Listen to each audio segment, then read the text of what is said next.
तो कहानी की शुरुआत में हम किम नाम के एक आदमी को देखते हैं जिसके पास एक कंपनी का कॉल आता है और ये कॉल उस कंपनी का था जिस कंपनी से किम ने लोन लिया था। किम को कॉल पर बताया जाता है कि आपका इंटरेस्ट अब और भी ज़्यादा बढ़ चुका है और आपका जो कुल लोन है वो है $2,10,308 और आपको किसी भी तरीके से लोन जल्द से जल्द चुकाना होगा। क्या आप इस बारे में कुछ कहना चाहते हैं? तब किम कहता है कि नहीं। दोस्तों, किम की हालत पैसों की तरफ से बहुत ज़्यादा खराब है। दोस्तों, किम अपनी ज़िंदगी से पूरी तरीके से परेशान आ चुका है। उसे नहीं पता कि आखिर वो इतना बड़ा लोन कैसे देगा। उसे अपने आगे या पीछे इतने बड़े लोन को चुकाने का कोई भी रास्ता दिखाई नहीं दे रहा। अब आखिर में किम ने फैसला कर लिया है कि वो अपनी जान ले लेगा। अब एक ब्रिज पर आकर वहाँ पर खड़ा हो जाता है। इसके बाद किम उस ब्रिज पर से नीचे नदी में कूद जाता है, लेकिन किम की जान बच जाती है। जब उसकी आंख खुलती है तो वो देखता है कि वो नदी के किनारे है। दरअसल किम अब एक आइलैंड पर पहुंच चुका है। जब वो अपने चारों तरफ देखता है तो वहां से उसका शहर कुछ ज्यादा दूर तो नहीं होता। वो अपने आप को कोसता है और कहता है कि मैंने मरना तो चाहा लेकिन मैं मर भी नहीं पाया। खैर, अब इसके बाद वो अपने फ़ोन को ऑन करने की कोशिश करता है, लेकिन उसका फ़ोन पानी में भीगा हुआ था। इसकी वजह से वो ऑन नहीं हो पाता। अब इसके बाद किम आइलैंड के चारों तरफ घूमना शुरू कर देता है क्योंकि वो किसी भी तरीके से यहाँ से निकलना चाहता है, लेकिन यहाँ से निकलने का कोई भी रास्ता नहीं होता। हालांकि ऊपर से एक ब्रिज जा रहा होता है जहाँ से वो कूदा था, लेकिन वहां तक पहुंचने के लिए उसका जो खंभा होता है वो बहुत ही ज़्यादा सपाट था, जिसकी वजह से कोई भी उसके ऊपर नहीं चढ़ सकता। अब किम को रात को मजबूरन वहीं पर सोना पड़ता है। अगली सुबह जब वो उठता है तो उसे वहाँ पर एक शिप की आवाज़ आती है। वो उस तरफ जाकर वहाँ पर हाथ हिलाकर मदद मांगने की कोशिश करता है और कहता है कि मैं यहाँ पर फंसा हुआ हूँ। लेकिन उस शिप के ऊपर जो लोग होते हैं उन्हें लगता है कि किम हाथ हिलाकर उनसे हाय कहने की कोशिश कर रहा है, तो वो भी बदले में उसे हाय कह देते हैं। किम वहाँ पर बहुत ही ज़्यादा चीखता है, चिल्लाता है और बहुत ही अलग अलग तरीकों से हाथ हिलाता है, लेकिन वहाँ पर जो आदमी देख रहा था वो भी उसी की तरह हाथ हिलाता है। वो आदमी इस बात को नहीं समझ पाता कि किम यहाँ पर फंसा हुआ है। इसके बाद किम उस आइलैंड की रेत पर हेल्प लिखता है ताकि अगर कोई भी आसपास से गुजरे तो वो इस साइन को देख सके। किम को ये पूरा कॉन्फिडेंस है कि कोई ना कोई तो यहाँ पर आएगा और उसकी मदद करेगा, क्योंकि आइलैंड शहर के बहुत ज़्यादा पास है और अक्सर लोग यहाँ से आते आते रहते हैं। खैर, अब इसके बाद किम अपने मोबाइल की बैटरी निकाल कर दोबारा से अपने मोबाइल को ऑन करने की कोशिश करता है और आखिरकार उसका मोबाइल ऑन भी हो जाता है। वो सबसे पहले अपने मोबाइल से एक इमरजेंसी कॉल लगाता है और कहता है कि मैं एक आइलैंड पर फंस गया हूँ और मुझे तुम्हारी मदद की ज़रूरत है। अब वो लोग वहाँ पर किम से उसका पता पूछते हैं, लेकिन किम को इस आइलैंड के बारे में बिल्कुल भी जानकारी नहीं होती। वो कहता है कि एन रिवर के पास में जो आइलैंड है मैं उसी पर फंसा हुआ हूँ। अब ये सुनकर दूसरी तरफ से जो आदमी किम की बातें सुन रहा था वो उसे कहता है कि गेट लॉस्ट। इसके बाद वो उसकी कॉल को काट देता है क्योंकि एन रिवर के पास में कोई भी ऐसा आइलैंड नहीं है जहाँ पर कोई भी इंसान फंस सके। दरअसल ये एक छोटा सा टापू है जो कि शहर से इतना ज़्यादा पास होता है कि कोई सोच भी नहीं सकता कि इंसान यहाँ पर फंस सकता है। किम अपनी गर्लफ्रेंड को भी कॉल करता है और कहता है कि मुझे तुम्हारी मदद की सख्त ज़रूरत है, लेकिन उसकी गर्लफ्रेंड उससे कहती है कि हमने फैसला किया था कि हम एक दूसरे से कभी भी बात नहीं करेंगे। दरअसल इन दोनों का ब्रेकअप हो चुका है। किम वहाँ पर उसे समझाने की कोशिश करता है कि मैं एक बहुत ही बड़ी मुसीबत में फंसा हुआ हूँ, मुझे तुम्हारी मदद की ज़रूरत है, लेकिन उसकी गर्लफ्रेंड को ऐसा लगता है कि वो सिर्फ उससे मिलने का बहाना कर रहा है। अब इसके बाद ही किम के मोबाइल की बैटरी डाउन हो जाती है। किम के पास कोई भी रास्ता नहीं है कि वो दूसरे इंसान के साथ संपर्क कर सके क्योंकि उसके मोबाइल की बैटरी डाउन हो चुकी है। अब इसके बाद किम ये फैसला करता है कि वो नदी को पार कर कर यहाँ से बाहर निकलेगा। अब जब वो नदी में उतरता है तो वो धीरे धीरे कर डूबने लगता है क्योंकि उसे तैरना नहीं आता, लेकिन इससे पहले कि उसकी जान जा पाती वो दोबारा से वापस किनारे पर आ जाता है। अब किम पूरी तरीके से फर्स्ट एड हो चुका है। वो अपने आप की जान लेना चाहता है। वो एक पेड़ में अपनी टाई निकाल कर लटकाता है। अब इसके बाद वो अपनी जान देने वाला था कि तभी शहर में सायरन बज जाता है और ये सायरन होता है सिविल डिफेंस ड्रिल का, जो कि साल में 2 बार 20-20 मिनट के लिए होता है। ये एक तरीके की प्रैक्टिस होती है जिसमें साल में 2 बार 20-20 मिनट के लिए पूरे देश को पॉज कर दिया था ताकि अगर देश में कोई भी इमरजेंसी हो या फिर देश में कोई भी आपदा आए तो उस चीज़ के लिए लोग पहले से तैयार हैं। और इसीलिए जो आदमी जहाँ पर होता है वो वहीं पर रुक जाता है, जो गाड़ी जहाँ पर होती है वो वहीं पर रुक जाती है। और अब उस सायरन के आवाज़ सुनकर वहाँ पर किम भी रुक जाता है। खैर, इधर दूसरी तरफ हमें इस टापू से दूर एक लड़की को दिखाया जाता है। ये लड़की पिछले 3 सालों से अपने रूम से बाहर नहीं निकली और ये साल में अपने कमरे की खिड़कियाँ सिर्फ 2 बार ही खोलती है और ये खिड़कियाँ तब खोलती है जब सायरन बजता है, यानी कि जब सिविल डिफेंस ड्रिल होती है, क्योंकि इस वक्त पूरा का पूरा देश एक तरीके से पॉज होता है। इसे इस तरीके से अपने देश को देखना बहुत ज़्यादा अच्छा लगता है। इस लड़की का नाम सारा है। ये सुबह उठती है और ये अपनी मॉम के ऑफिस जाने के बाद ही वॉशरूम जाती है। इसकी मॉम ऑफिस जाने से पहले इसके लिए खाना बना कर रख जाती हैं और इस खाने को अपने कमरे के अंदर ले जाती है दरअसल ये अपने घर वालों के सामने भी नहीं आती और ना ही ये उनसे ज़्यादा बात करती है। इसका पूरा का पूरा रूटीन सिर्फ अपने कमरे में ही है। ये सुबह के 9 बजे से अपने कंप्यूटर पे बैठ जाती है।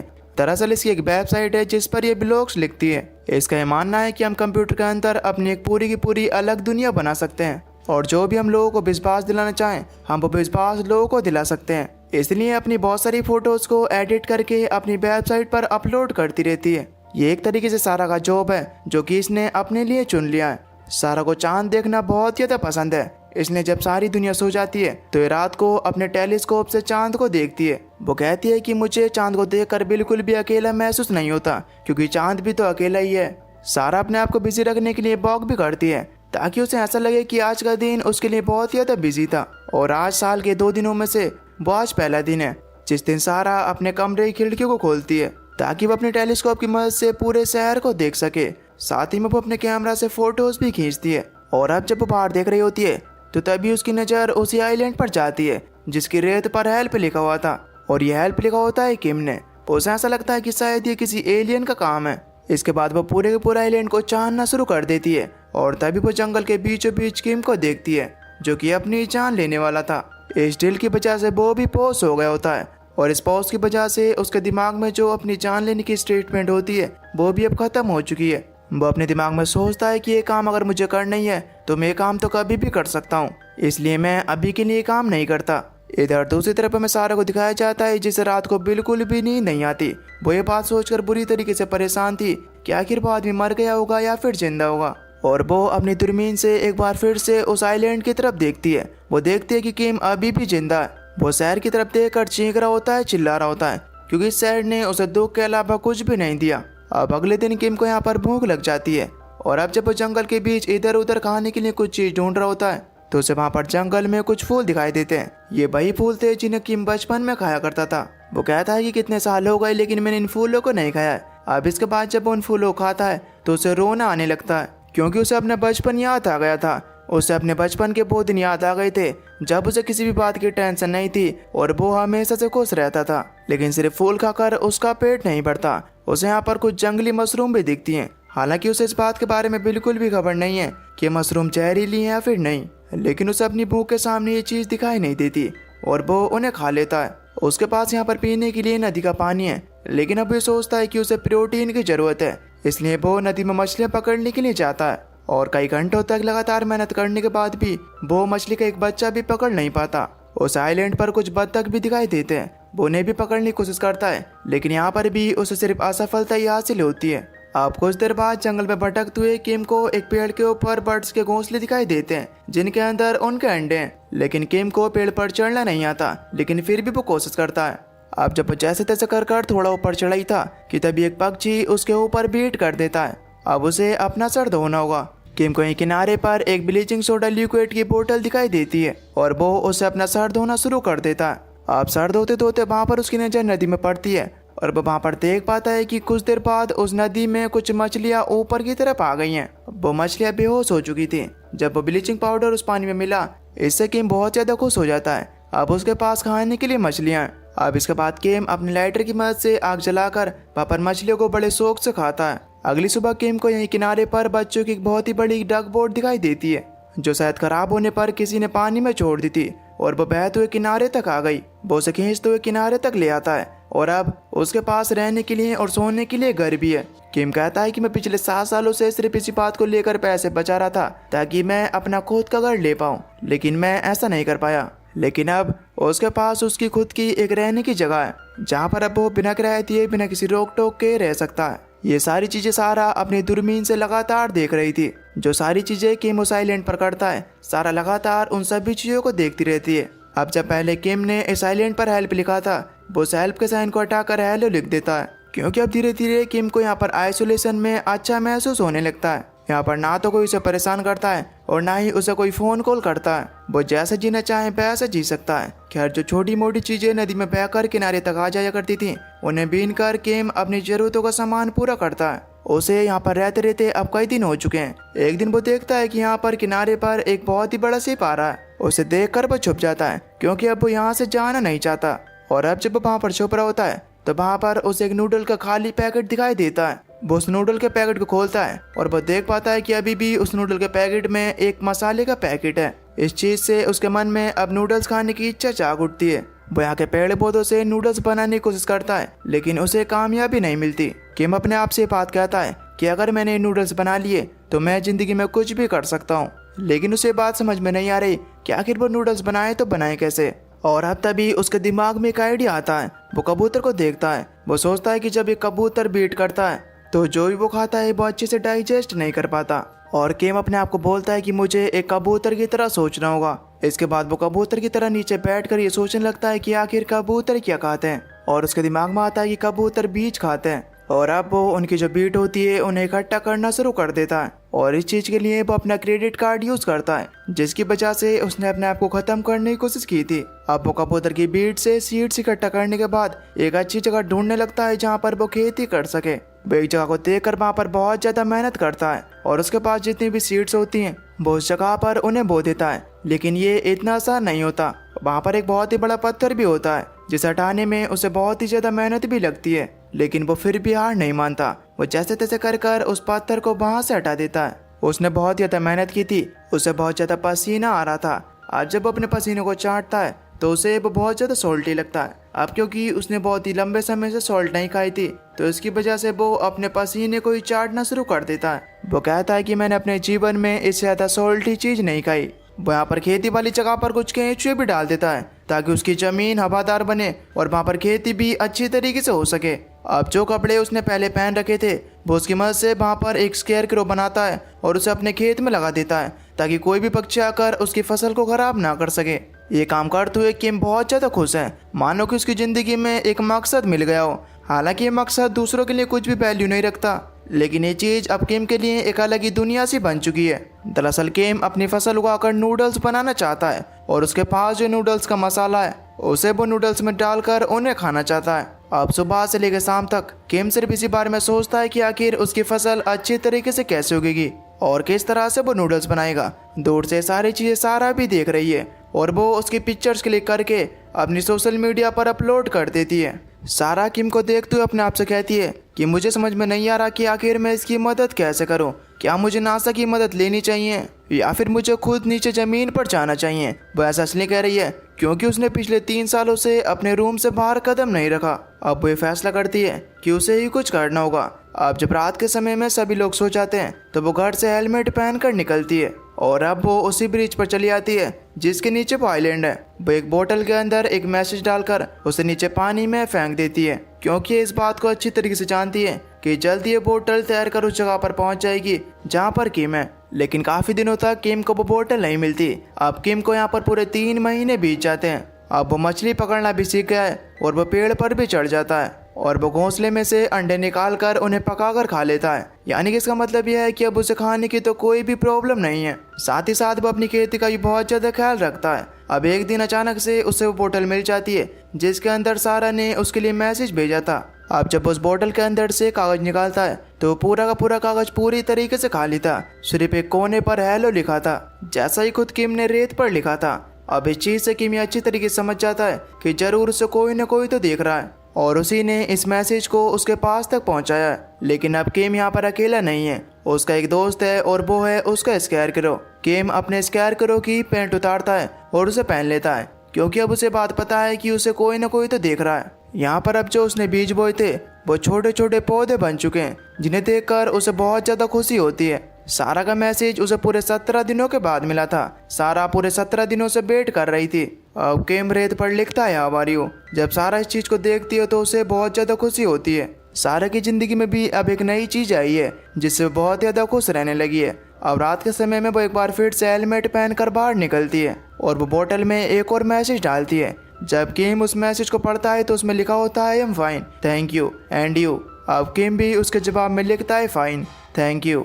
अब सारा किसी भी तरीके से उस तक नूडल्स पहुंचाना चाहती है क्योंकि सारा को यह बात अच्छी तरीके से पता है कि किम को नूडल्स खाने की कितनी आदत चाह है। बस इसीलिए वो एक डिलीवरी बॉय को बुलाती है और उसे ज्यादा पैसे देकर उसे उस आइलैंड के बारे में बताती है। अब जैसा कि सारा ने कहा था वो डिलीवरी बॉय बहुत सारी नूडल्स लेकर उसके पास पहुंच जाता है, लेकिन किम उसके नूडल्स को एक्सेप्ट नहीं करता। अब जब वो डिलीवरी बॉय वापस आता है तो सारा उससे पूछते कि क्या हुआ। तब वो डिलीवरी बॉय बताता है कि उस आदमी ने मुझसे कहा था कि मैं तुम्हारे ये नूडल्स नहीं खा सकता, मेरे कुछ स्पेशल नूडल्स तैयार हो रहे हैं और मुझे पूरा यकीन है कि दुनिया के कोई से भी नूडल्स मेरे इन स्पेशल नूडल्स से ज़्यादा स्वादिष्ट नहीं हो सकते। अब यहाँ पर किम की जो फसल है वो धीरे धीरे कर रुक चुकी होती है। अब जब एक पौधे को वहाँ पर किम देखता है तो वो कॉर्न का बीज होता है। अब जब वो पहला कॉर्न उगते हुए देखता है तो उसकी आंखों में आंसू आ जाते हैं। उस अपने जीवन में इतनी ज़्यादा खुशी कभी भी नहीं हुई। उसे लगता है कि उसने ज़िंदगी में बहुत बड़ा काम कर लिया है, उसने अपनी ज़िंदगी में बहुत ही बड़ी चीज़ हासिल की है। हो सकता है कि दूसरों के लिए बात बहुत छोटी हो, लेकिन किम के लिए ये एक बहुत ही बड़ी बात है। अब किम के जीवन से सारा के जीवन में भी बहुत ही बड़ा बदलाव आता है और वो पहली बार अपने कमरे से बाहर आती है। वो वहाँ पर अपनी मोम से कहती है कि क्या आप मेरे लिए कुछ गमले और कॉर्न के बीज ले आएंगी, दरअसल मैं कॉर्न उगाना चाहती हूँ। ये कहने के बाद वो अंदर चली आती है। अब इस बात से सारा की मोम को बहुत ज़्यादा खुशी होती है क्योंकि अब सारा का जीवन बदल रहा है, वो धीरे धीरे कर नॉर्मल हो रही है। इधर दूसरी तरफ किम के कॉर्न अब पूरी तरीके से पक चुके हैं और वो पहली बार अपनी फसल से कॉर्न तोड़ता है और वो उन कॉर्न से जैसे तैसे कर नूडल्स बनाता है। और जो मसाले का पैकेट उसने कई महीनों से अपने पास बचा कर रखा था वो मसाला उनके अंदर डालता है। और अब जब वो नूडल्स बन जाते हैं और अब जब वो उन्हें खाता है तो उसकी आंखों में आंसू होते हैं क्योंकि ये नूडल्स मैच उसके लिए कुछ नूडल्स नहीं है, बल्कि ये उसकी ज़िंदगी एक नई उम्मीद है जिसने उसे जिंदा रखा, जिसने उसे ये सिखाया कि हमें ज़िंदगी में कभी भी हार नहीं माननी चाहिए, बल्कि हमें हमेशा पॉजिटिव रहकर काम करते रहना चाहिए। अब किम को नूडल्स खाते हुए और रोते हुए दूसरी तरफ से सारा भी देख रही थी। इसके बाद वो उसके लिए एक मैसेज भी भेजती है जिसमें वो लिखती है कॉन्ग्रेचुलेसन। अब ये मैसेज पढ़ने के बाद किम भी उससे एक सवाल पूछता है। वो रेत पर लिखता है who are you and why, यानी कि तुम कौन हो और तुम मुझे मैसेजेस क्यों भेजती हो। सारा इस चीज़ को देख लेती है लेकिन वो इसका रिप्लाई नहीं करती। वहीं उसकी वेबसाइट पर जहां पर वो किम की स्टोरी को और अपनी कुछ चीज़ों को अपलोड किया करती थी वहां पर नीचे कमेंट्स होते हैं कि ये पेज फेक है क्योंकि सारा ने डीपी पर जो फोटो लगाई होती है वो उसकी खुद की फोटो नहीं होती, वो किसी और की फोटो होती है। अब जो सारे लोग सारा को फॉलो करते हैं उनमें से एक आदमी इस डीपी वाली लड़की को जानता है, इसलिए वो कमेंट्स में लिखता है कि ये पेज फेक है और वो उसके लिए गालियाँ भी लिखता है और साथ ही साथ में उसके और भी जो फॉलोवर्स होते हैं उससे उल्टा सीधा कहते हैं। इस चीज़ से सारा की आंखों में आंसू आ जाते हैं क्योंकि सारा ने इसके लिए काफ़ी सालों से मेहनत की थी और अब लोग उसे झूठा कह रहे हैं, इसलिए सारा पूरी तरीके से डिप्रेस्ड हो जाती है। वहीं इधर दूसरी तरफ हम आइलैंड पर दिखाया जाता है जहाँ पर किम सारा का बहुत समय से इंतजार कर रहा है लेकिन सारा उसे कोई भी रिप्लाई नहीं करती। अब जब किम अकेला बैठा होता है तो वहाँ पर बारिश होना शुरू हो जाती है। धीरे धीरे कर ये बारिश एक तूफान का मोड़ ले लेती है। इस चीज़ से किम की जितनी फसल होती है वो पूरी तरीके से तबाह हो गई और उसकी जो डक बोट होती है जिसके अंदर वो रहता है, जो उसका घर है, वो भी अब पानी में बहना शुरू हो जाती है। लेकिन किम उसे जैसे तैसे कर पकड़ता है क्योंकि वो किसी भी कीमत पर अपने घर को नहीं छोड़ना चाहता। लेकिन पानी का बहाव इतना ज़्यादा तेज होता है कि वो भी उससे छूट जाती है, यानी कि अब उसका सब कुछ तबाह हो चुका है। खैर अब इसके बाद अगली सुबह जब सारा उसकी तरफ देखती है तो वहाँ पर वो बिल्कुल उदास बैठा होता है। अब तभी अपने पीछे से किम को किसी चीज़ का रिंग होने की आवाज़ आती है। जब वो अपने पीछे मुड़कर देखता है तो वहाँ पर गवर्नमेंट के 2 एम्प्लॉय थे जो कि इस जगह को ठीक करने के लिए और साफ करने के लिए आए। उन्हें देखकर किम भागना शुरू कर देता है क्योंकि वो यहाँ से नहीं जाना चाहता। वो लोग भी उसका पीछा करते हैं लेकिन किम अब जब थोड़ी दूर और भागता है तो वहाँ पर उसे और ज़्यादा वर्कर दिखाई देते हैं। वो सभी लोग वहाँ पर किम को पकड़ लेते हैं। वो उससे कहते हैं कि यहाँ पर आना मना है, तुम यहाँ पर कैसे आए। किम उनसे बहुत ज़्यादा रिक्वेस्ट करता है और कहता है कि प्लीज़ मुझे यहाँ पर रहने दो, लेकिन वो ऑफिसर्स उसे उसके कपड़े पहनाकर उसे नाव में सवार कर देते हैं और अब किम से उसकी छोटी सी दुनिया जो कि उसने यहाँ पर बनाई थी वो भी छीन ली गई है। दूसरी तरफ से सारा भी ये सारी चीजें देख रही होती है लेकिन वो कई सालों से दिन के टाइम अपने घर से बाहर नहीं निकली थी, इसलिए वो जल्दी से घर से बाहर निकल कर भागती है और वो पागलों की तरह उस तरफ दौड़ना शुरू कर देती है जहाँ पर उसे किम मिल सकता है। इधर किम को सड़क पर छोड़ दिया होता है और वो बस के आने का इंतजार कर रहा था। अब वहाँ पर बस भी आ जाती है। अब जब किम उस बस के अंदर चल रहा होता है तो सारा उसे वहाँ पर देख लेती है। सारा जल्दी से अपनी पूरी ताकत लगाकर बस की तरफ भागती है लेकिन तब तक बस वहाँ से निकल गई थी। हालांकि सारा उसका पीछा करने की बहुत कोशिश करती है लेकिन अब कुछ समय में बस बहुत आगे निकल गई थी। किम और सारा हमेशा के लिए एक दूसरे से अलग हो गए। सारा ने भी अब ये मान लिया है कि अब वो किम से दोबारा कभी भी नहीं मिल पाएगी। लेकिन अब तो ही वहाँ पर एक अलार्म बजता है और ये अलार्म होता है सिविल डिफेंस ड्रिल का, जो कि साल में 2 बार होता है और इस समय पूरा देश 20 मिनट के लिए पूरी तरीके से फ्रीज हो जाता है। अब इस चीज़ से सारे समझ जाते हैं कि वो बस भी रुक गई होगी, इसलिए वो जल्दी से उस बस की तरफ भागती है और वो उस बस के अंदर चढ़ जाती है। वहाँ पर किम उसे बड़े ध्यान से देखता है। सारा उसके पास जाकर उसे कहती कि माई नेम इज सारा, हु आर यू। इस क्वेश्चन से वहाँ पर किम समझ जाता है कि ये वही लड़की है जो कि मुझे मैसेज भेजा करती थी। किम को भी उससे मिलकर बहुत ज्यादा अच्छा लगता है और अब तभी एक बार फिर से सायरन बजता है क्योंकि 20 मिनट पूरे हो चुके हैं। अब जैसे ही बस चलती है तो वहाँ पर सारा को एक झटका लगता है, लेकिन वहाँ पर किम उसे गिरने से रोक लेता है। अब हम यहाँ से समझ पाते हैं कि ये दोनों आगे से एक साथ रहेंगे। और दोस्तों यही प्यारा सा संदेश दे तो ये मूवी यहीं पर खत्म हो जाती है। दोस्तों ये मूवी हमें सिखाती है कि हमें कभी भी हार नहीं माननी चाहिए और पॉजिटिव इंटेंट के साथ अपना काम करते रहना चाहिए। आपको ये मूवी कैसी लगी हमें नीचे कमेंट करके जरूर बताना। और अगर आप चैनल पर नए हो तो प्लीज चैनल को सब्सक्राइब कर बेल नोटिफिकेशन को ऑल पर सेलेक्ट कर लेना ताकि अगली वीडियो की नोटिफिकेशन आपके पास सबसे पहले आ सके। तो तब तक के लिए till then take care, love you, bye bye.